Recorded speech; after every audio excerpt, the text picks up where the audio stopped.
Buenas tardes a todos, gracias por estar aquí en esta presentación del libro El franquismo, anatomía de una dictadura. No sé si hace falta presentar a mi interlocutor. François Godichaux es catedrático de Historia Moderna y Contemporánea en la Universidad Toulouse-Jaurès, miembro del Instituto Universitario de Francia y uno de los grandes especialistas, sin duda alguna, en la historia de la Guerra Civil Española de 1936 y en toda la historia contemporánea de España desde el siglo XIX hasta la transición. Pero además también es especialista de algunos países de América Latina como Cuba y Argentina.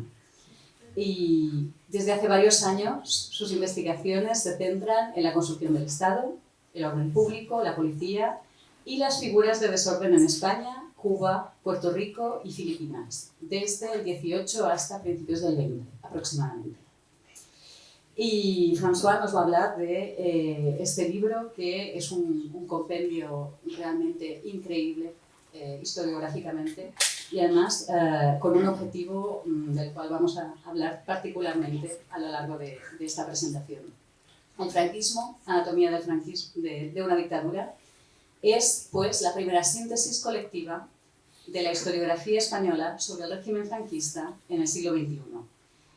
La idea ha sido concebir una herramienta para el gran público, para los docentes, aportándoles los conocimientos más recientes y consensuados sobre la dictadura a partir de investigaciones científicas. Se intenta responder a la pregunta de por qué y cómo duró tanto tiempo el régimen franquista a partir del análisis de tres factores de los que vamos a hablar: el terror, el control social y la fabricación de consensos.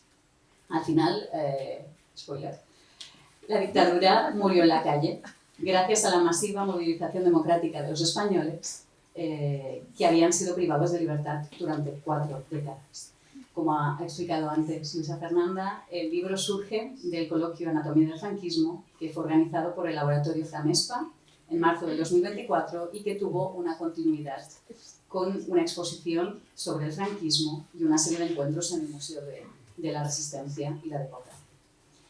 Bien, mi primera pregunta, François, es que se han movilizado 29 contribuciones.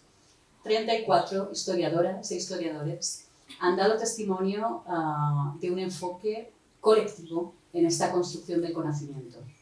Entonces, ¿cómo este formato coral está enriqueciendo o bien complicando la interpretación que tenemos del régimen? ¿Esto funciona? No. Bueno, claro. Sí, es que esto no tiene que tener luz. ¿Qué es la luz sea lo demás? Hola. Bueno. Yo le he dado a on y era off. Muchas gracias, María, y buenas tardes a todas y todos. Gracias por estar aquí tan numerosos y numerosas. El formato coral permite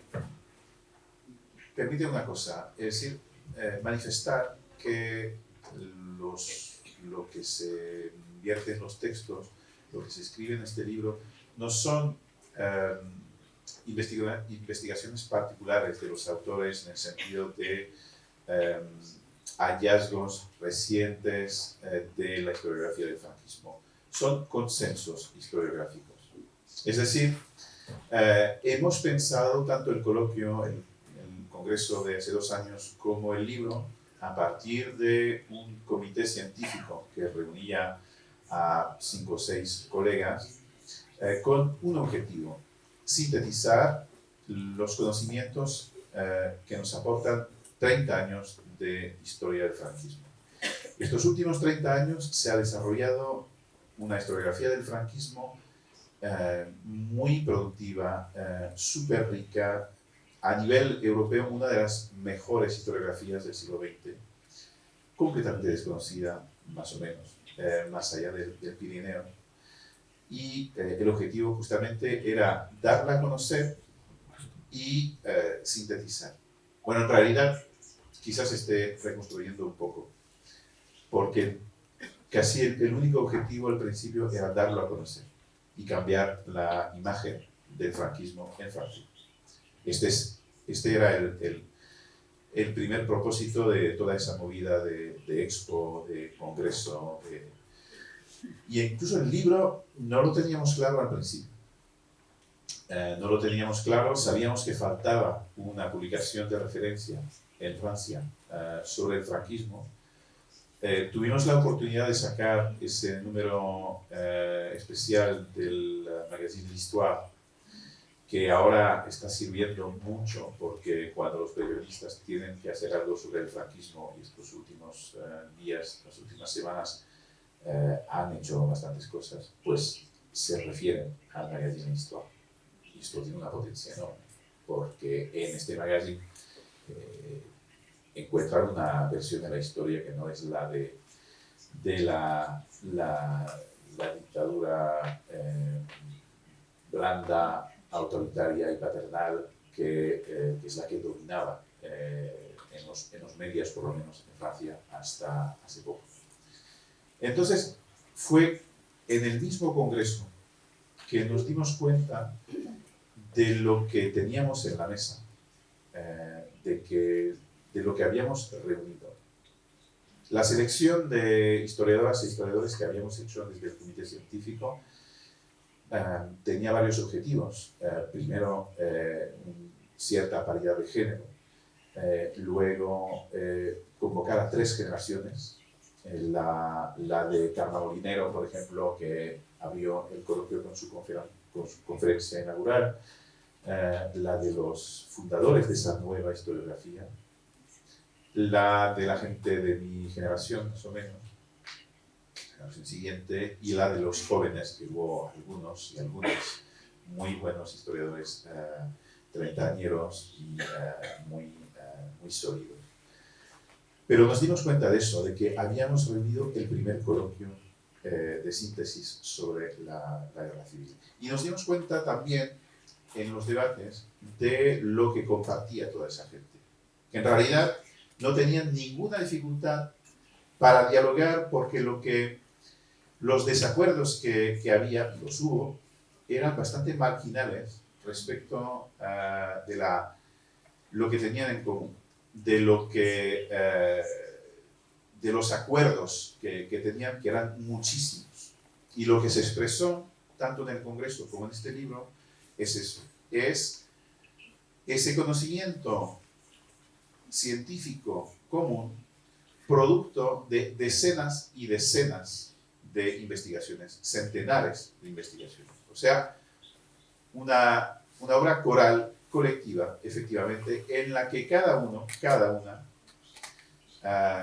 era capaz de cantar la partitura, de transmitir la síntesis de lo que fue el régimen franquista. Claro, luego encargamos a cada uno y cada una síntesis de su parte. Tú que trabajas sobre las fosas, pues haznos una síntesis sobre todo lo que se ha escrito sobre las fosas. Tú que trabajas sobre la autarquía, la política económica del franquismo, eso. Tú que trabajas sobre el cambio de estrategia diplomática del franquismo, pues sintetiza, por favor, lo que han aportado las investigaciones. Pero claro, cada uno es más fácil para cada uno sintetizar lo de su especialidad. Pero nos hemos dado cuenta en las presentaciones que ha habido en España, que ha habido 4, creo que Barcelona, Madrid, Zaragoza y Santiago de Compostela, en la que no estuve, ni estuvo Jorge Marco, mi coeditor, que los colegas que habían asumido tal o cual capítulo, perfectamente capaces de presentar todo el libro en cualquier parte. Y es eso, esto es una historiografía. Y es lo que subrayamos en la introducción. ¿Qué es una historiografía? Es un conjunto de conocimientos resultado de un consenso que pasa por la crítica, que pasa por el hecho de que son conocimientos consolidados por los debates entre especialistas, consolidados por los debates, por la crítica abierta en la universidad, entre los universitarios. Y el resultado de todo esto es un conocimiento que no es el de una persona, no es una opinión, es el contrario de una opinión. Es ciencia, precisamente. La historiografía es lo que en general, lo que se escribe sobre el pasado. Y en particular, la historiografía de tal o cual periodo es el resultado del trabajo de los investigadores y las investigadoras. Y este resultado a veces toma la forma de un compendio, de una síntesis. Y esta la hemos pensado con un objetivo, yo diría que sí, que político, que es difundir una síntesis amena, una síntesis alcanzable por parte del gran público, pensando en particular en los jóvenes. Y ustedes me van a decir, sí, claro, mis hijos o mis nietos siempre les veo con el móvil y no les veo nunca con un libro. Sí, es verdad, aunque las cosas cambian a veces en la vida de uno o una, pero también el corazón, el objetivo que teníamos, que tenemos, son los docentes.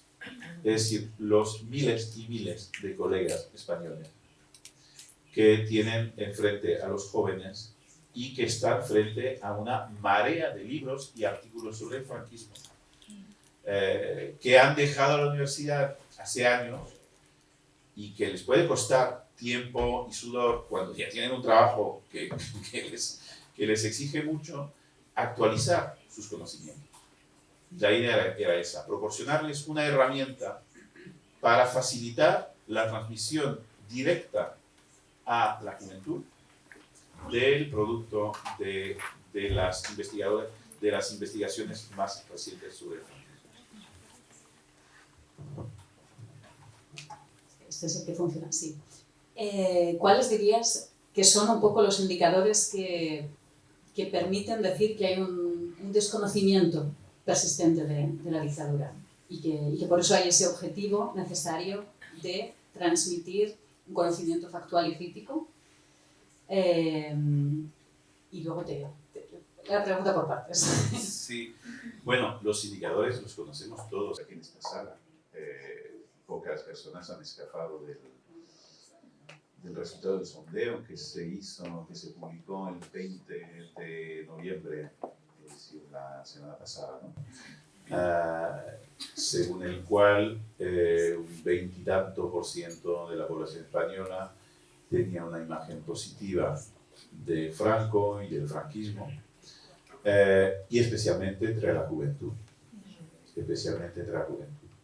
Bueno, esto, claro, no es ninguna sorpresa para nosotros, los historiadores, porque es algo. Yo recuerdo hace como 10 o 15 años un sondeo también que barajaba más o menos las mismas proporciones, según el cual había un 20-25% de jóvenes a los que Franco no les sonaba. ¿Quién es ese? Bueno, ha habido, no sé si un progreso o un retroceso. Es que ahora no sé si hay tantas respuestas en blanco, ¿no? ¿Quién es ese? Ahora bien, es muy preocupante. Y la verdad es que el problema, y lo hemos hablado gracias a la iniciativa de la directora de Cervantes aquí, hemos hecho una presentación en Andorra hace un par de semanas, 4 semanas, de este mismo libro, y tuvimos una conversación con un colega de la secundaria, que nos, bueno, confirmaba cosas que ya sabemos más o menos, que en los programas de la secundaria estos temas o esta cronología viene tarde en el año. Viene tarde en el año, pues como siempre los colegas corren detrás del programa para cerrarlo, aquí como allá. Es algo que es posible que se trate de manera rápida, y la tensión actual con estos temas no facilita el trabajo para los docentes. Es decir, la posibilidad de que se levanten alumnos cantando el cara al sol, el hecho de que la mayoría, no sé la mayoría, no conozco bien las proporciones, pero una gran parte de la enseñanza se da en colegios privados, concertados, católicos, tampoco es un aliciente muy potente para tratar de manera simplemente factual y científica de la historia de la guerra y del franquismo.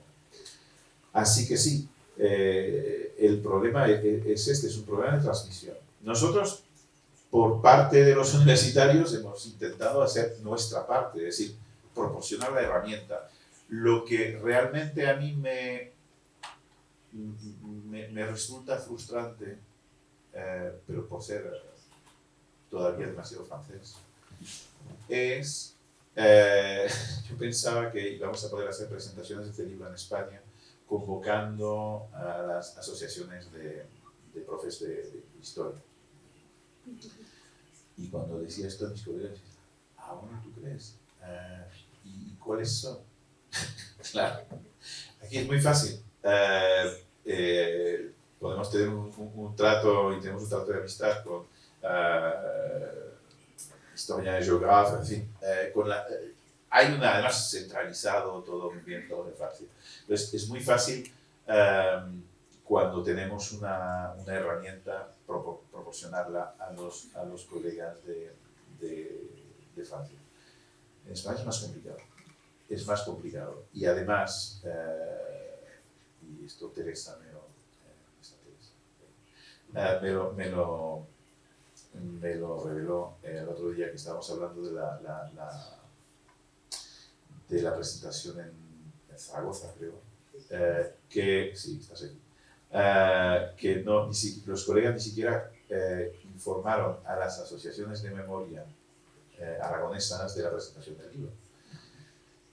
Que podría ser una solución, porque en las asociaciones de memoria a quien encontramos muchas veces a profes. Y entonces, bueno, una ocasión perdida. Pero en fin, yo creo que este libro tiene vida por delante, porque no es un producto de no es espuma, es realmente, no solo es un ladrillo por el peso, es un ladrillo por la estabilidad de los resultados científicos que contiene. Y repito, creo que es el resultado de 30 años de trabajo. Lo mismo que el libro de mi colega y amigo Nicolás Esmaladrins, Ni una ni grande ni libre, que él, para hacer su síntesis personal, pues, con mucho talento, pues se apoyó en los trabajos de todos, pero no tiene efectivamente ese carácter coral. Es decir, la ciencia se dirige a ustedes o a vosotros, según de qué lado del Atlántico se habla. Te quería preguntar también si has observado diferencias importantes en la forma en que se percibe este periodo en las dos sociedades, en la española y en la francesa. Sí, digamos que en la sociedad francesa, pongamos aparte a la gente que ocupa esta sala. Claro, es que en Toulouse tenemos una cosa bastante especial, y no es el mejor equipo de rugby del mundo. Es la presencia de una parte, de la mayor proporción de gente vinculada con el exilio y la guerra y incluso las condiciones atroces del franquismo que hicieron que mucha gente emigrara después del 39. Y entonces gente que sabe algo y más que algo del franquismo, hay más aquí, pero seamos conscientes también de que no representa ni siquiera no representa una gran proporción de la gente. Y la verdad es que en Francia la imagen del franquismo que yo percibí, claro, esto es muy complicado porque no hay sondeos en Francia. ¿Qué imagen usted tiene del franquismo? De respuestas en blanco habría más. ¿Franco? ¿Qué? Wow. No hay esto. Sin embargo, ¿quién hace la opinión? Los hacedores de opinión, los periodistas, la gente de los medios. Y la verdad es que lo que se decía, lo que se podía decir, era bastante inquietante. Era bastante inquietante. Y más que inquietante, irritante. Yo me di cuenta de esto en un plató de televisión en el 2000, no sé, 6, 7, 8. Sí, porque era después de la primera ley de memoria a la que había contestado el Papa con su beatificación de centenares de religiosos. Y me habían invitado a un programa de televisión, uno que estaba bien en la televisión pública, C'est dans l'air, y después en una televisión que se llama la chaîne Histoire. No sé si existe todavía eso. Que era propiedad, yo no lo sabía, era propiedad de uno que desapareció hace poco, que es un militante de extrema derecha, y me llamaron diciendo, no, vamos a hacer un debate tenemos un nuevo programa de debates, y vamos a queremos que haya realmente un debate entre gente de izquierda y gente de derecha. Entonces hemos pensado para historiadores de izquierdas en usted y Bartolomé Benassar. Sí. Y yo estimaba y sigo estimando mucho a Bartolomé, un gran hombre, que manifestemos desacuerdo sobre el tema de la historia de la guerra ya hace mucho tiempo, cuando salió su libro. Pero sabía que decía, la percepción que hay en Toulouse no es exactamente esta. En fin. Y para historiadores de derechas, ¿a quién es? Y me sacó dos nombres que para mí eran completamente desconocidos, claro, porque no los hay, sencillamente. En fin, voy ahí pensando, si no voy, van a invitar a otro cualquiera que tengo que estar para, no sé, en fin. Y francamente, una ida de vuelta a París no era lo que me apetecía. Y en el debate me cruzo con uno que es efectivamente historiador no es historiador, es uno que ha defendido una tesis de historia, es un diploma, que se llama Arnaud Imaz, que es el que hizo el prefacio de la traducción del libro de Pio Moa al francés hace 2 o 3 años. Pio Moa es un autor neofranquista, es un militante neofranquista, cabeza de fila de esa gente. Y además de ese Arnaud Imaz, que defendió una tesis sobre la vida de José Antonio Primo de Rivera, bastante agiográfica, que estaba referenciada en todos los sitios nazis y falangistas que había. Yo tecleé, busqué con el nombre del libro y me salió esto. Y el otro era un señor que yo no tengo televisión, llevo 30 años sin televisión, entonces no estoy al tanto de las cosas de los medios. Y se me presenta un señor, chiquitín, flaquito, con nariz aguileña, y me dice, oye, eres de nuevo. Y yo, bueno, ¿y usted quién es? Bueno, esto en el 2007, no había florecido. ¿Y usted quién es? Yo soy periodista, no sé qué, no sé cuánto. En fin, el debate fue violento. Yo no estaba solo porque estaba Anne Hidalgo a mi lado, que tenía razones de familia para lidiar con esa gente. Pero lo que más me preocupó después de ese debate fue, bueno, el presentador, no sé, periodista, no sé, era uno de la misma tribu. Pero lo que más me afectó fue lo que esa gente podía decir a partir de una opinión general sobre el franquismo. Es decir, se apoyaban en sus argumentos sobre una idea del franquismo completamente inocua. Del franquismo como un régimen bueno, precisamente la versión que está difundiendo la extrema derecha. Pero lo podían decir, lo podían enunciar sin problema, porque al fin y al cabo era la versión más común en este país. Y se me quedó como una fuente de malestar realmente clavada ahí. Y bueno, 6 años de tren para refunfuñar es suficiente. Me olvidé un poco. Bueno, 6 horas, no 6 años. 6 años. 6 horas, sí, son largos. Con mucho tiempo de ruminar. Sí. Es posible. Claro, es posible. Pero luego cuando se publicó el libro de Pío Moa en Francia, esto fue la segunda puntilla. Dije, no, tenemos que hacer algo para cambiar la imagen.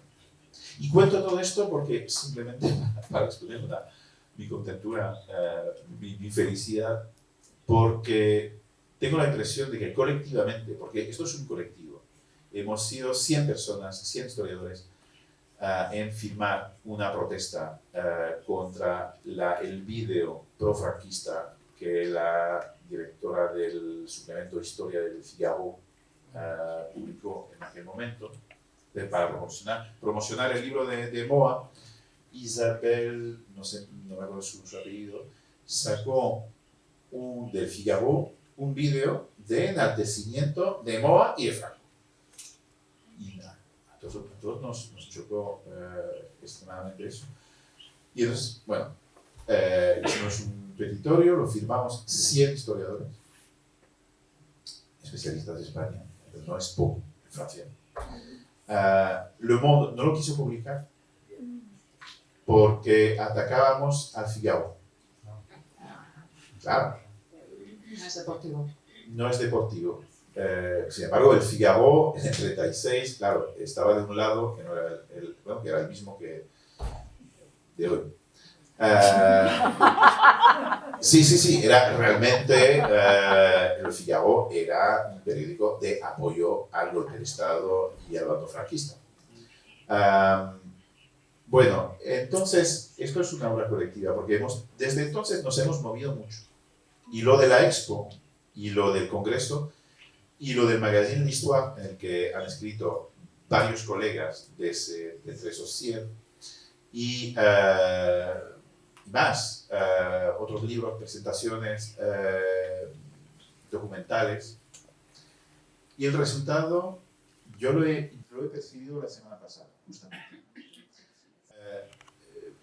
2 cositas. La primera, el martes me han invitado a hablar en France Culture. Ha habido 4 programas seguidos, 4 días, y pues estamos todos los amigos ahí, ocupando el terreno.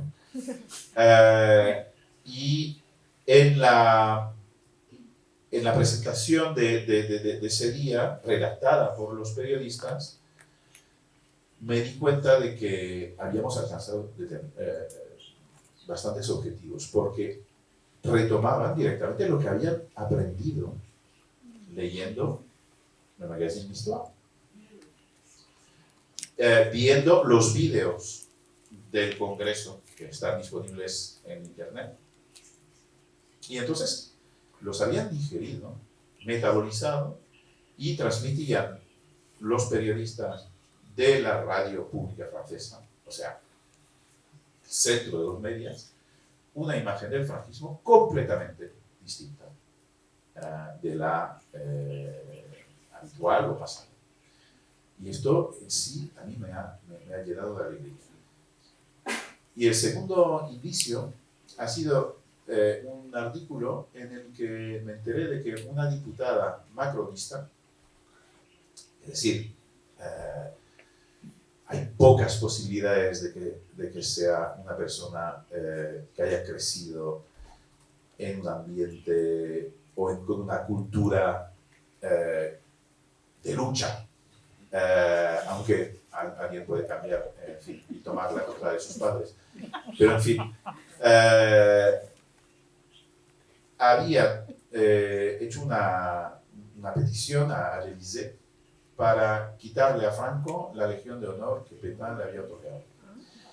Y lo que más me interesó fue el parrafito de argumentos de esa señora, que es nieta de exiliados. Pero uno puede ser nieto de exiliados y de otro color político, ¿no?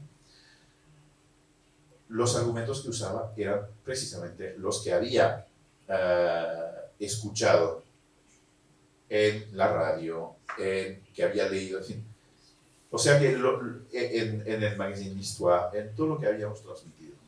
O sea que hay mucha gente que se ha dado cuenta, entre los hacedores de opinión, de lo que era el franquismo, de lo que pudo ser el franquismo. Incluso la jefa, la redactora jefa del magazine Histoire, cuando yo le presenté el proyecto de número especial y tal, y le contaba cosas, y le contaba, y decía, y eso, sí, esto no lo sabía, no lo imaginaba, en fin. Y yo creo que ha habido mucho de esta reacción entre los periodistas, y que hemos alcanzado algo. Y estoy muy contento de ello, y no me voy a privar de decirlo. Es remarcable todos estos logros, es un poco la base de... No lo hubiera no imaginaba que íbamos a francamente, lo del magazine Histoire yo contaba en miles. Yo pensaba, bueno, esto es tirada 20.000, 30.000. Si lo leen 20.000 colegas de historia por Histoire Géo, genial. Tendrán más armas para enseñar aunque esto en los programas donde está, casi no está, en fin. Pero yo contaba más el número de gente que iba a poder recibir la bonne parole. Entonces, los 20.000 de l'Histoire, los 700.000 que habían escuchado el programa de France Inter, de Thomas Legrand cuando me entrevistó en la Expo, los 30.000 que han visto la Expo, en fin, individuos. Pero no, realmente ha sido una grata sorpresa darme cuenta de que el resultado ha ido mucho más lejos que nuestras ambiciones reales. Como con el libro, en realidad, darse cuenta de que sí, esto es la primera reunión y me lo dijeron los colegas españoles, pero te das cuenta de que, nos damos cuenta nosotros de que nunca nos habíamos reunido. Y tiene que hacerse en Toulouse, donde, esto me lo dijeron y os lo repito, no hubiera sido posible convocar a tanta gente para un coloquio sobre el franquismo. No hubiera sido posible llenar esta sala, que no estaba llena, pero estaba medio llena, del Consejo Departamental, ni en Barcelona ni en Madrid. Me lo dijeron ellos mismos. Es como Toulouse d'adopción, esto me llenó de placer, de orgullo. Pero ustedes más. En el libro además hablas de estos tres pilares del régimen: el terror, el control social y la fabricación del consenso. Para ti, y en función de los resultados que habéis visto en esta historiografía que se explica en el libro, ¿cuál es el mecanismo de dominación más determinante para el hecho de la duración, de la longevidad de la dictadura? ¿Qué es lo que determinó más que durara más tiempo? El miedo. Lo decía, creo que Vázquez Montalbán, ¿no? Que el miedo es el principal personaje de la historia reciente de España. No sé si es Vázquez Montalbán, ¿no? Creo que sí. Sí, el miedo, porque lo que solemos llamar represión, y hay que dejar de hacerlo, porque no es represión de los que se han levantado, son los militares y los partidos fascistas. Entonces, no reprimieron a los que tenían enfrente. Masacraron sin que hubiera una cosa que reprimir. ¿Bien? Y esto lo llamamos cada vez más terror, guerra de exterminio, que provoca el terror, y que hace que a partir de los años 40, mediados de los 40, no hace falta seguir masacrando con este nivel de violencia. Porque, bueno, no solo se han eliminado una buena parte de los que eran considerados como enemigos interiores, y la gente capaz de protestar, capaz de organizar, capaz de pensar, muertos como efecto de esa guerra de exterminio, exiliados y aterrorizados, escondidos, exiliados del interior. Luego, el dispositivo para hacer que el terror siguiera siendo operativo, justamente pasaba por el control social.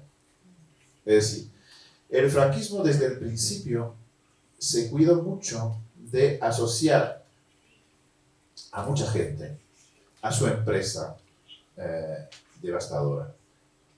Incluso a gente que tenía cosas que reprocharse desde el punto de vista franquista. Que había tenido un carnet de un partido, de un sindicato y tal, y decía, bueno, o me lo encuentran y me fusilan, o me reprimen de otro modo, o les sirvo y estoy a salvo. Muchos cálculos individuales pasaron por este razonamiento. Y entonces el franquismo multiplicó el número de sus cómplices. Es decir, no hubo solo el ejército, Falange, la iglesia, los señoritos de los pueblos, el casino de la ciudad, del pueblo, sino también mucha gente que colaboró y que fue asociada de manera rigurosa y sistemática para llegar a un estado de las cosas en el que era muy fácil vigilar las actitudes. Las actitudes de una gente desafecta, perfectamente conocida. Perfectamente conocida porque había fichas. Había un fichaje de opiniones total. Un estudiante mío que está haciendo el doctorado actualmente sobre la policía franquista en Cataluña, porque no se puede abarcarlo todo, ha trabajado sobre, entre otras ciudades, Manresa. Y había 30.000 fichas en la policía de Manresa. O sea, más que adultos. Todos tenían su ficha.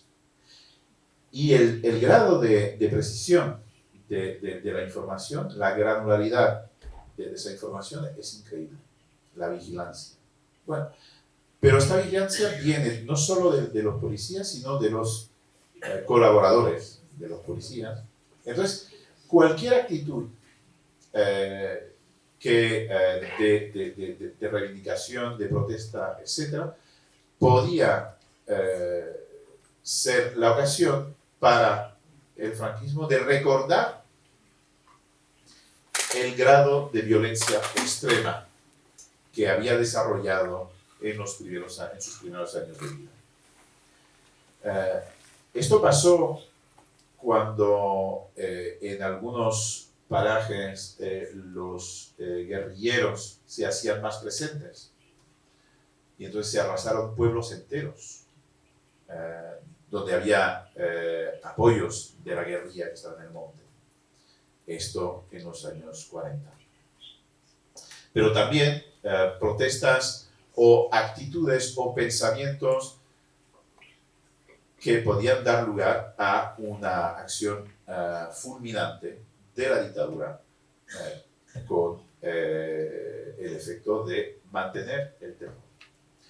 El hecho de que la gente en casa callara su propia historia delante de los niños, para que los niños no soltaran la palabrota que no se podía soltar en la escuela, este silencio doméstico es el mayor indicio del carácter concreto, pesado, muy material, muy presente de este miedo. Y está presente este miedo, está tan presente que sigue ahí.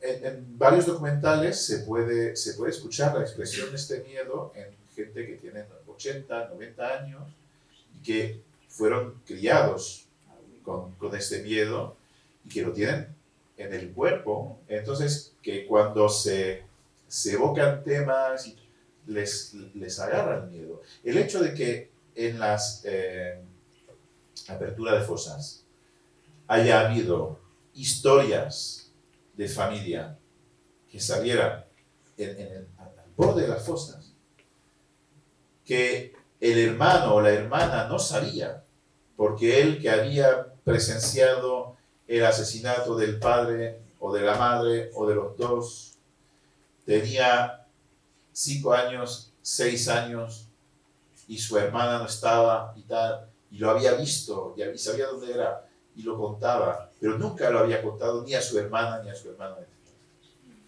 Cosas que fueron... Y esto es el resultado del miedo. Entonces, el factor principal parte del terror, pasa por esa colaboración a través del control social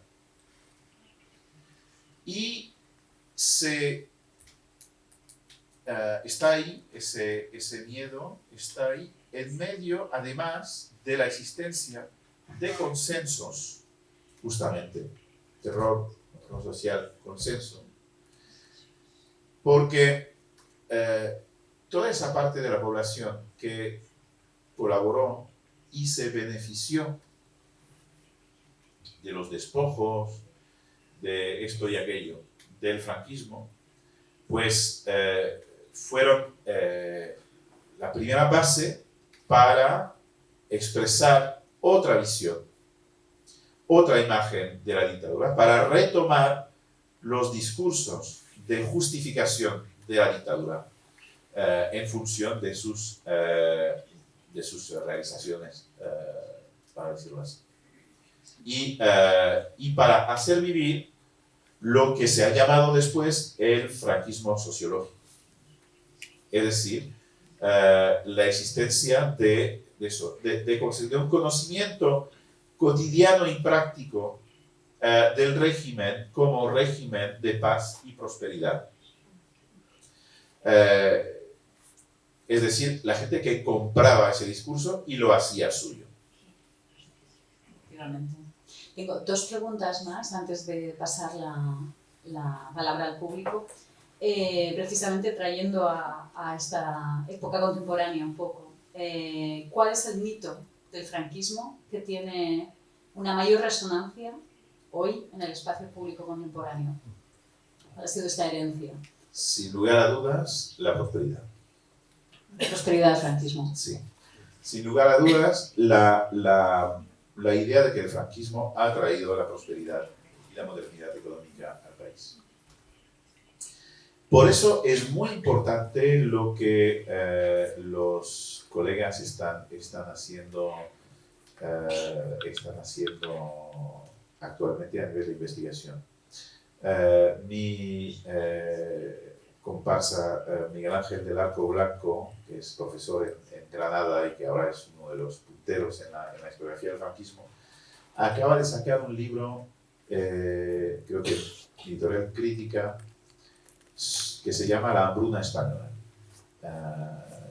Él ha redactado, no sé si él, o creo que una de sus discípulas, el capítulo en el libro sobre esa hambruna. La hambruna española es ese acontecimiento que duró como 10 años, entre el final oficial de la guerra, que si bien fue oficial, no fue real, en el 39, y el final de los años 40. El hambre mató a centenares de miles de españoles. Simplemente en el 40-41 han podido probar los historiadores que murieron 200.000 personas en el momento más duro de esa hambruna. El franquismo en aquel momento, bueno, lo escondía, lo tapaba, lo maquillaba, pero también contestaba, diciendo, no, son malas cosechas seguidas, es el aislamiento, la culpa es de los otros países, en fin, etcétera, etcétera. Justamente la investigación historiográfica ha podido mostrar que estas razones no son verdaderas y que la razón principal de esa hambruna, la gente se caía por la calle, muerta de hambre, o hambre y asociada con las enfermedades que van con el hambre, efectivamente.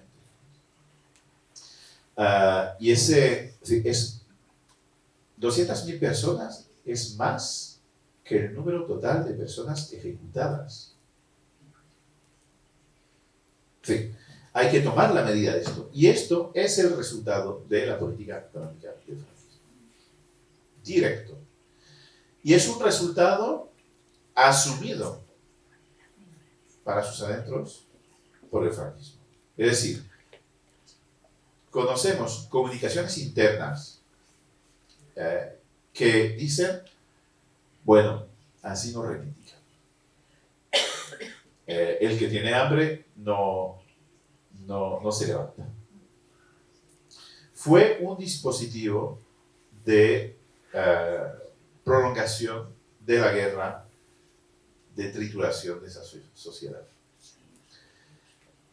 El resultado, claro, no estamos en la España feliz del boom económico, etcétera, etcétera. Pero incluso con este boom económico a partir de los años 60, hay mucho que decir. Los salarios llegaron a equipararse con los de antes de la guerra solo a partir de finales de los años 50. 20 años para recuperar el poder adquisitivo anterior a la guerra, que no era gran cosa, porque os recuerdo que una de las motivaciones de la gente para manifestarse, hacer huelgas, etc., es que tenían hambre. En el 31, 2, 3, 4, 5, 6. Mucha gente tenía hambre por los sueldos de miseria que tenían. Bueno, pues solo se recuperó el nivel de los sueldos 20 años después. Y la sobrevivencia de la dictadura fue el producto de una intervención económica de Estados Unidos, no solo con préstamos muy importantes, inversiones, etc., sino también recetas económicas. El plan de estabilización de 1959 es lo que llamamos un plan de ajuste estructural. es un plan neoliberal de cortes. Bueno, a nivel social no había mucho que cortar, nada, pero de, digamos, de funcionamiento de la economía que durante los 2 o 3 primeros años arrojó más miseria de la que había. Y empezó a haber crecimiento económico a partir del 61-62. Pero a partir del 61-62, justamente, empezaron a levantar el vuelo las protestas. Huelgas que se multiplicaban, etc. Claro, porque la gente, y esto en la historia del movimiento obrero todo el mundo lo sabe, la gente puede lanzarse a una huelga cuando hay esperanza de hacer más que sobrevivir. Cuando no hay ni para comer, no te lanzas a la huelga, simplemente. Por eso las huelgas se hacían muchas veces entre abril y junio, etc.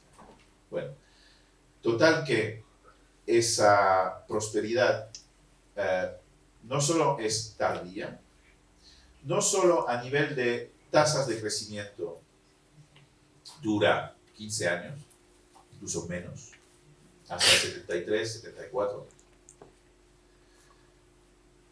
comparado con Les 30 Glorieuses, 12, 13 años, 30, y se puede hacer porque el franquismo lo que garantiza son sueldos más bajos y la ausencia de sindicatos. O sea, la ausencia de derechos, de sindicatos, etcétera, etcétera. O sea, se puede decir que España tenía tasas de crecimiento comparables con las de Japón, efectivamente, pero también porque tenía condiciones de trabajo y de explotación comparadas con las de China.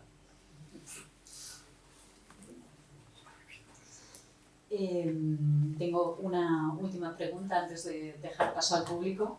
Hoy sabemos que partidos están manteniendo o esperando mantener de alguna forma este legado franquista en España, pero yo me pregunto qué instancias, qué grupos de la sociedad civil siguen siendo vectores de defensa estructuralmente. Es complicado porque, claro, existen grupúsculos, ya no tan grupúsculos, de que están reclutando furiosamente. Me lo decía Vida al instante, porque lo vio en un documental en Arte el día 20 de noviembre. Pero a nivel estructural, yo creo que hay dos cosas combinadas que hacen que las cosas sean difíciles. Primero, el legado más importante del franquismo es la apatía política. Lo decíamos el otro día en la presentación del libro de Stéphane Michonneau en el Musée de la Résistance, algunos que están aquí estaban, el libro de Stéphane Michonneau sobre la construcción del personaje de Franco. Se llama Franco, Memoria e Imagen, creo, en Flammarion, en francés. La apatía política, es decir, despolitizar.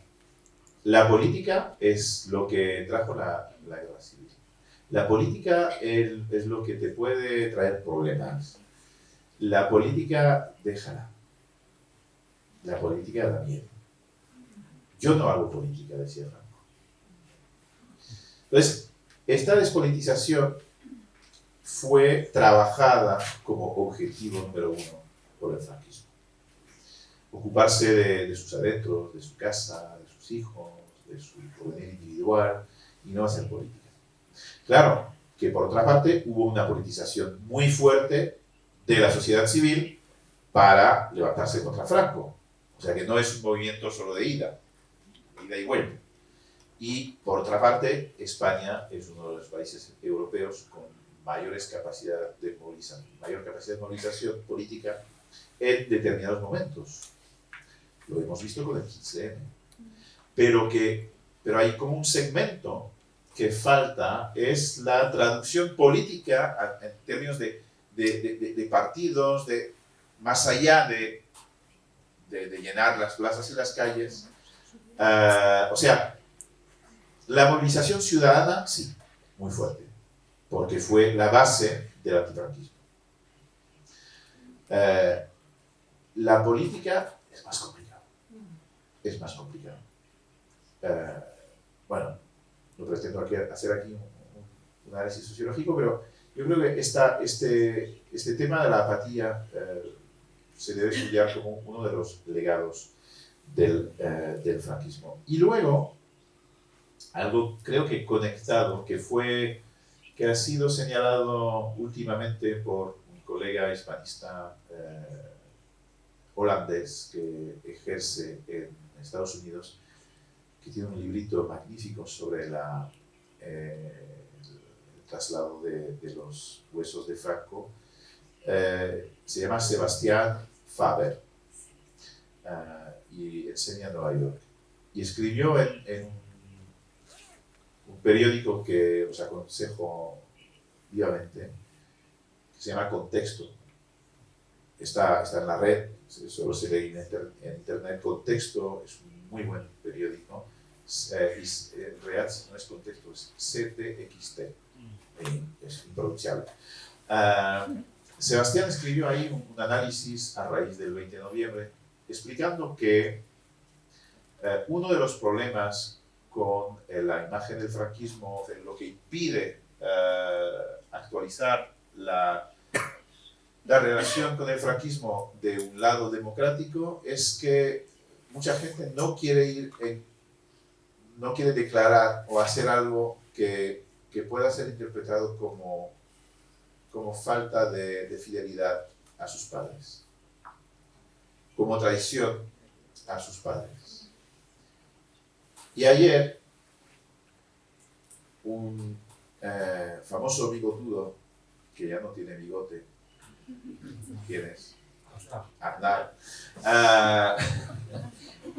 José María Aznar, que fue el líder del Partido Popular, lo digo para los jóvenes que están en el fondo, durante muchos años, declaró algo que es la prueba de lo que decía Sebastián. Dijo: yo no puedo condenar una empresa en la que participó mi padre. Ahora bien, hay que pensar sobre esta frase, porque la fidelidad a la memoria del padre entonces es mayor que a un conjunto de valores contrarios a la empresa en la que participó el padre. Entonces este conjunto de valores, que son los valores de la democracia actual, que la democracia siempre es perfectible, efectivamente, incluso por antonomasia, la democracia siempre es un proyecto, nunca se alcanza. Este conjunto de valores, entonces, no es lo suficiente fuerte para que buena parte de la población sienta más fidelidad a esos valores que al padre o a lo que transmitió, porque no es que se transmitieron valores con esas historias de la familia durante la guerra. Pensar en lo que esto hubiera podido dar o lo que daría en Alemania. Ya sé que siempre terminamos comparando con el nazismo, pero justamente el nazismo es interesante porque ha habido unas políticas de condena muy fuerte y la democracia se asentó en la condena absoluta al nazismo, con unas prohibiciones, es decir, no se puede hacer cualquier cosa con los símbolos del nazismo en Alemania, efectivamente. En España uno puede ondear la bandera del pollo sin problemas legales. Pero claro, imagínense un dirigente del CDU alemán diciendo yo no puedo condenar a la SS o al nazismo porque es la empresa en la que sería traicionar a mi padre. No. Claro, lo de la vergüenza de lo que hicieron los padres es un problema social, psicológico, de masas, que existe en Alemania. Existe ese problema de cómo hacer con la vergüenza. Pero justamente la respuesta está en el cultivo de los valores de la democracia y de lo que en España se llama la convivencia pacífica. Y a este cultivo le falta algo. Yo creo que a este cultivo le falta recuperar raíces.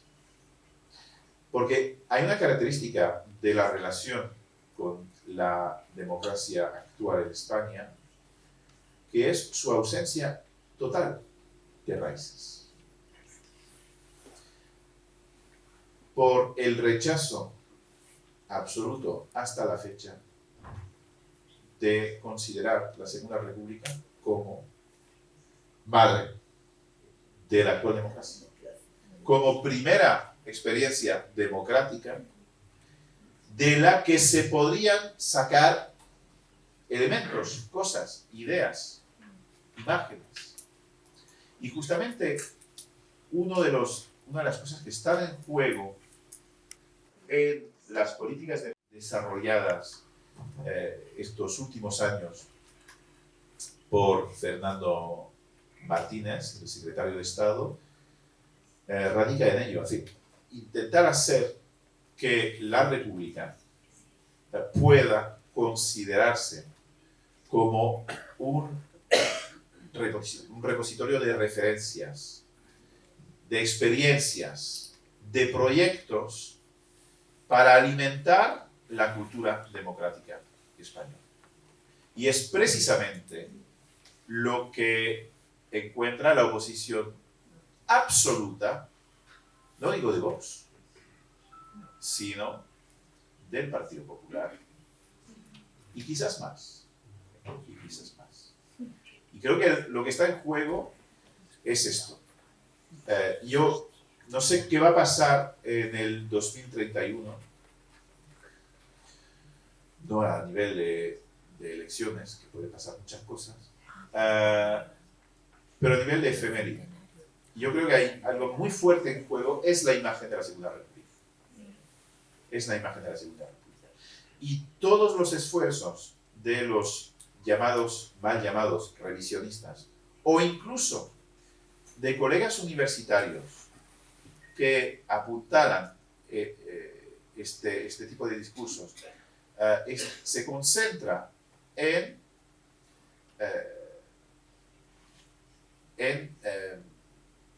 explicar que la Segunda República fue un fracaso, desorden permanente, etcétera, etcétera, que ahí no hay nada que sacar. De ahí no hay nada que sacar. Yo creo que ahí, y es precisamente estamos sacando, he recibido las pruebas de impresión hoy, una nueva historia de la guerra que saldrá en marzo del año que viene en francés, y hemos insistido mucho justamente en contar la historia de los primeros años de la República en otra clave que la clave heredada del franquismo, del fracaso, de la anarquía, etcétera, etcétera.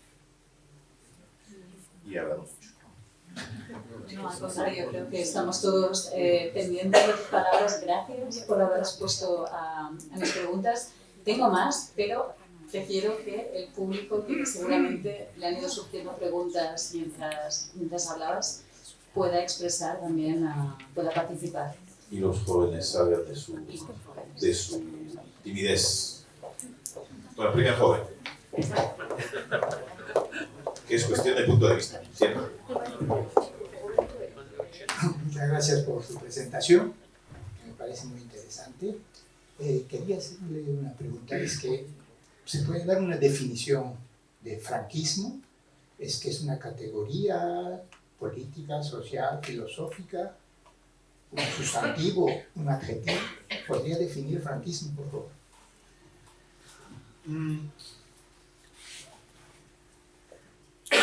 Bajo este vocablo, sí, pero no será una definición. Digamos que el franquismo es el nombre comúnmente dado, eso puede cambiar, a un régimen que empezó a fundarse durante el verano del 36 y se terminó entre 1977 y 1978. Nada más. ¿Por qué? Porque sabemos que la palabra, y esto lo ha escrito muy bien un colega de Barcelona llamado Javier Rodrigo, en un libro que se llama, creo que, Ellos los franquistas. Y es una reflexión sobre la propensión a señalar con el dedo los franquistas, los fascistas, qué significa, qué problema hay ahí. Y recuerda, Javier, que la palabra franquismo fue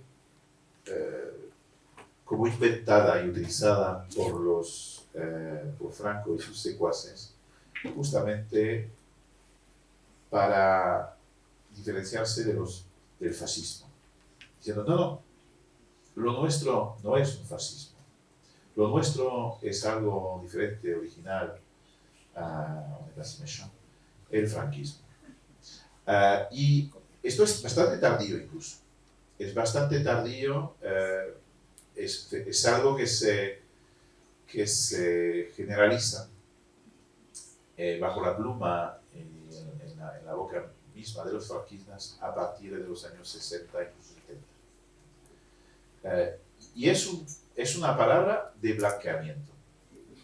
Es una palabra de blanqueamiento. Es como el uso de las palabras guerra y paz por los mismos.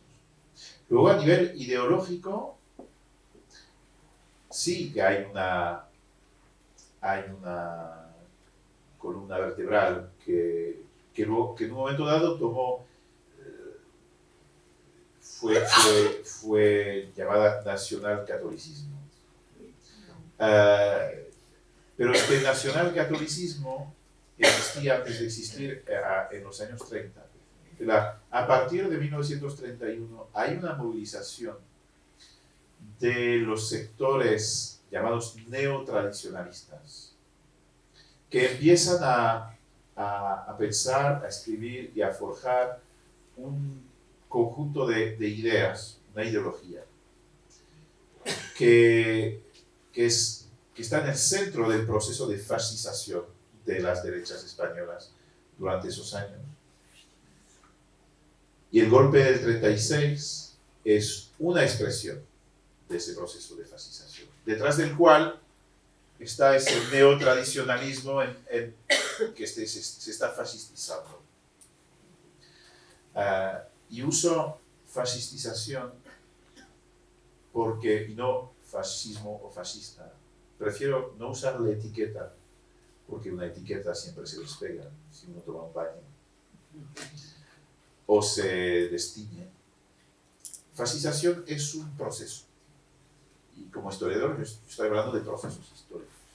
Es un proceso que pudo haber sido seguido de un proceso de defascistización, porque es un proceso de movilización. Es un proceso de movilización que se puede dejar, pero también se puede retomar. Entonces, este ismo es un problema. Ningún ismo es una palabra fácil, inocente y transparente.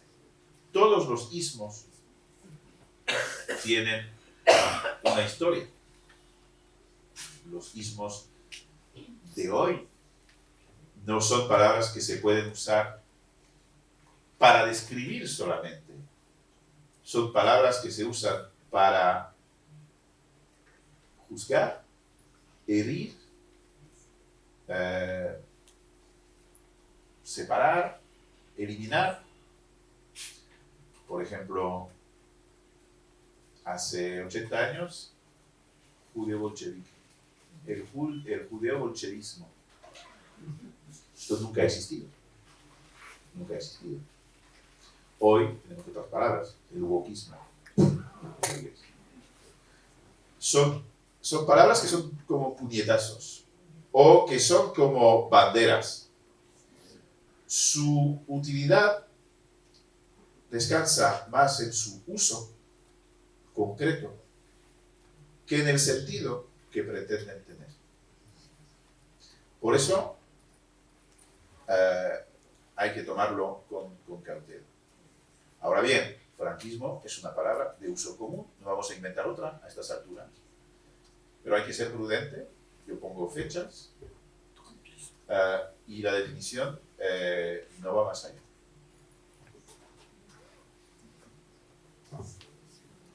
Sí, ahí hay una chica en medio. Hola, muchas gracias para todo. Una pregunta un poco extraña en este momento del debate, pero bueno, me parece necesaria para la transmisión y algunos bisnietos, por ejemplo. La fecha de publicación de la versión francesa de este libro, por favor. Yo propongo que juntar varias palabras te gustaría dejar a las chicas. No, porque es muy poco frecuente que se levanten manos de entre los estudiantes.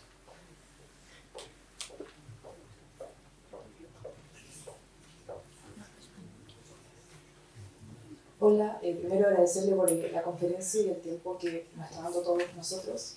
Quería saber, sabiendo ya lo popular que es más o menos el franquismo y, bueno, más actualmente con los jóvenes, ¿cómo podemos desmitificar la idealización que hay actualmente del franquismo en general? Con herramientas que no son las que usamos los historiadores. Es decir, hay que adaptarse. Hay que adaptarse. He recibido la semana pasada un reel de Instagram de una chica de Granada que presenta este libro, muy entusiasta, estoy más feliz, que es una de las que sobresalen en difusión de contenidos históricos en España. La cosa es que solo tiene 50.000 seguidores. Claro, es que en España quien domina el Instagram y el TikTok que habla del pasado, pues es extrema derecha. Pero domina. Yo creo que hay que animar claro, es muy complicado. Nosotros podemos dar lecciones y tal, pero yo creo que este libro quizás pueda, y lo que hagamos alrededor, animar a estudiantes, porque al final y al cabo son estudiantes, a lanzarse a difundir y a producir contenidos de historia. En Francia, como sabes, tenemos cadenas YouTube, de Instagram o de TikTok que son realmente muy potentes. La de YouTube de historia que tiene más followers tiene 3 millones. Manon Bril, que es hija de esta ciudad, que hizo el doctorado en mi equipo de investigación en Toulouse, casi llega al millón y ahora hace stand-up. En fin, esa gente tiene el genio para transmitir a los jóvenes. Yo creo que pasa por esto, y pasa por no tan solo formar, porque sería incluso, en un momento pensé, bueno, vamos a proponer una semana de formación pero no, se forman muy bien ellos solos con los libros, justamente, si están haciendo difusiones que saben leer. Quizás la formación podría venir justamente de gente como Manon, gente que tiene con experiencia, pero hay que animar a esa gente porque además es un trabajo que te puede hacer vivir. Al fin y al cabo, es un trabajo, no es un hobby. Y yo creo que puede haber mucha demanda. Porque aunque veamos una juventud fascistizada y tal, y los que no, ¿qué pasa con ellos? Y los jóvenes cuya cultura familiar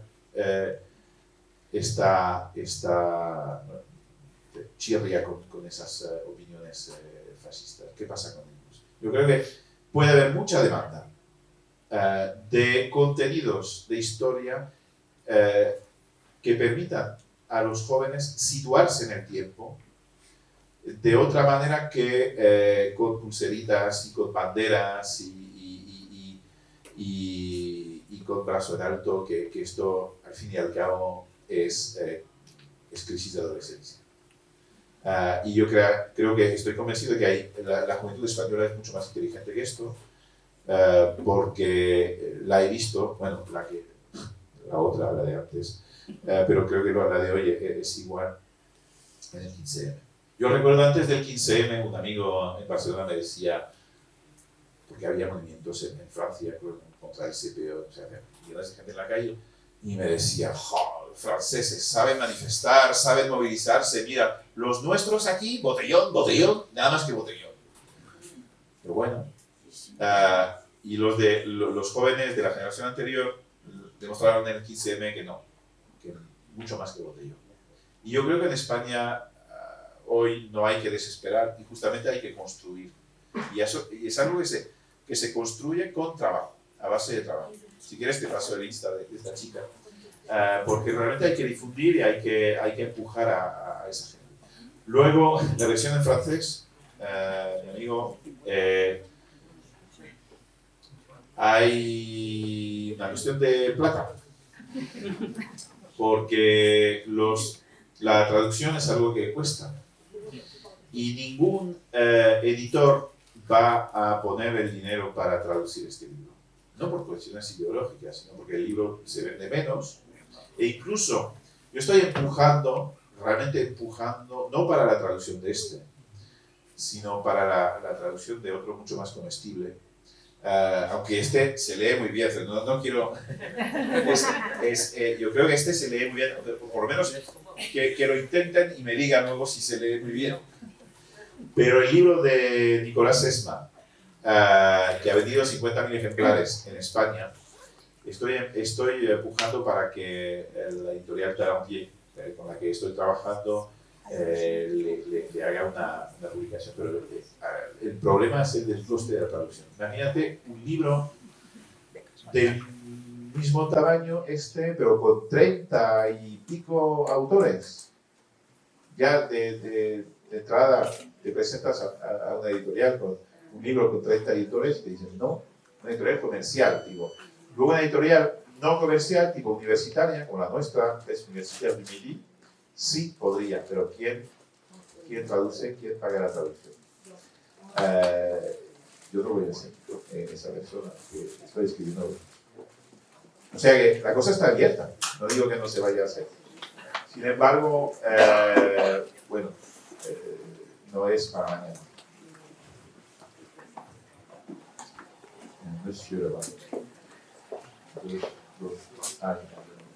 Hola, buenos días. En primer lugar, muchísimas gracias por esta presentación y por este libro que va a ser una ayuda para mí muy importante por mi máster.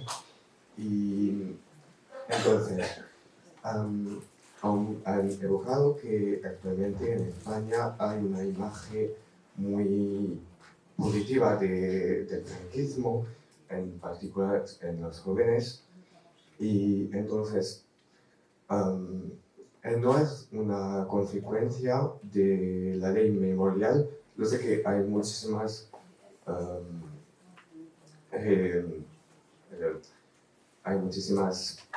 razones que explican esta situación, pero en la ley memorial no hay una parte de consecuencia y además, como han dicho, que no es una traducción actual que en el programa anterior de la escuela que el franquismo es evocado muy tarde, no es una traducción moderna de la ley memorial siempre.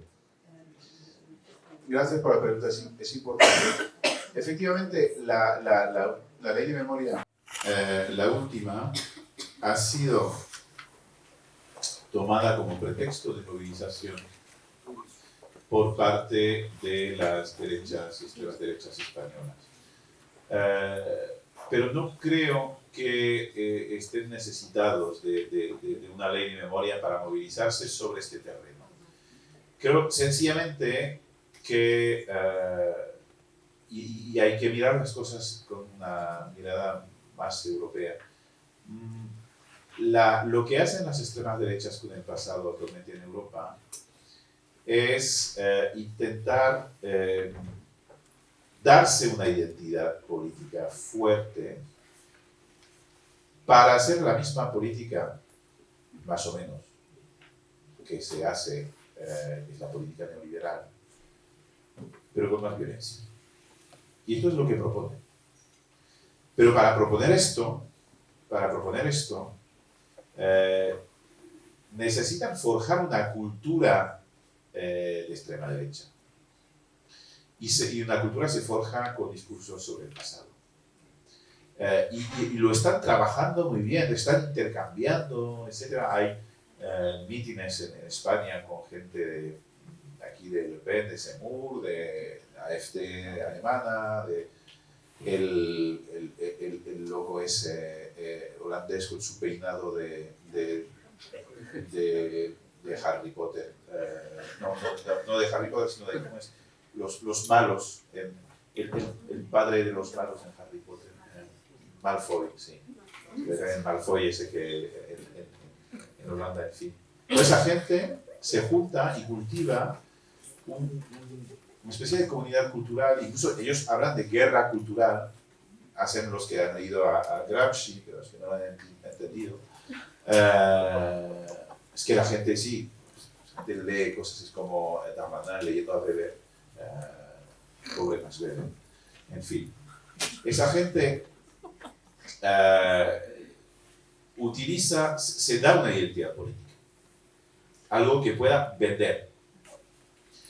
Y claro, el mito que eligen del franquismo es el de con Franco se vivía mejor.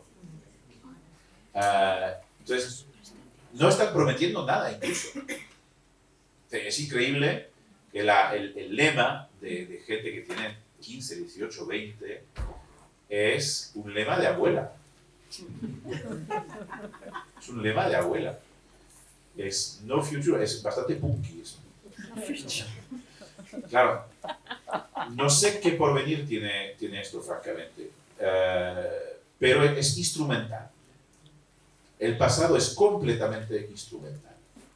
Esa gente pasa completamente del pasado. No sacan nada del pasado, sino lemas.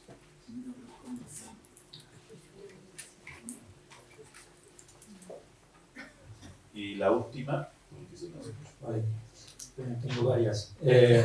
Primero, estoy leyendo la historia de la revista y... No, l'histoire. Histoire. No,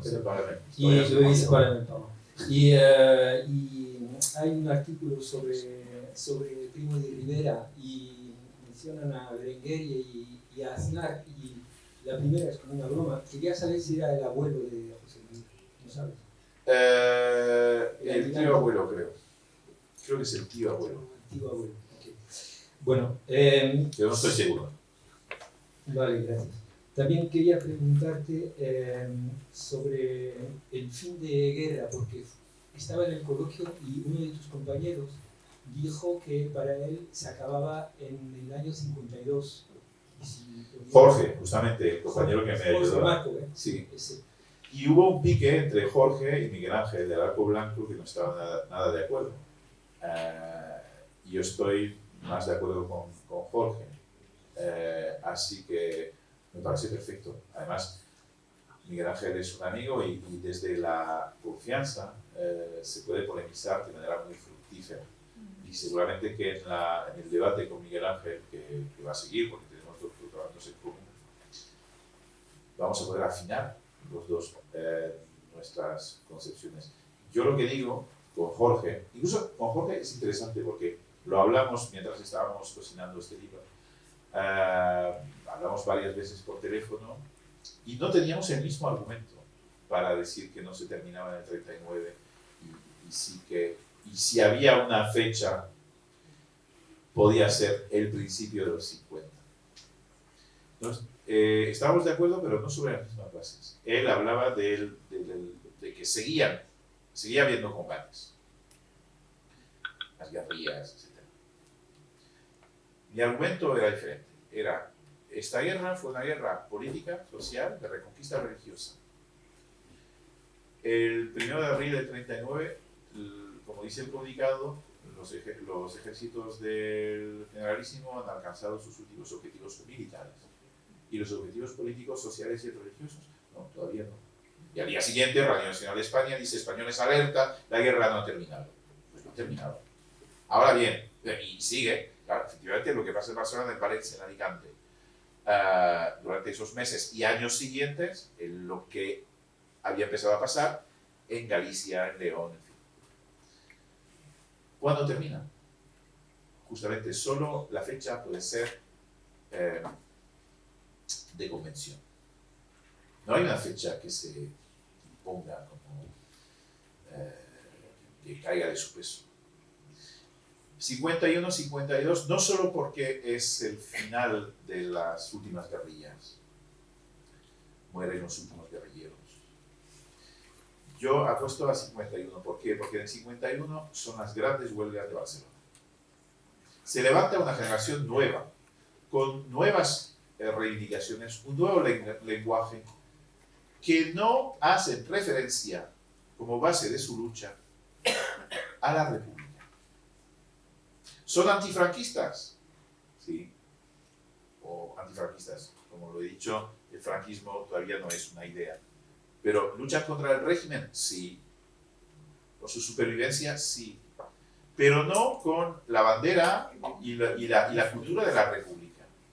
Y esto es la señal, para mí, de que los objetivos políticos, sociales y religiosos han sido alcanzados.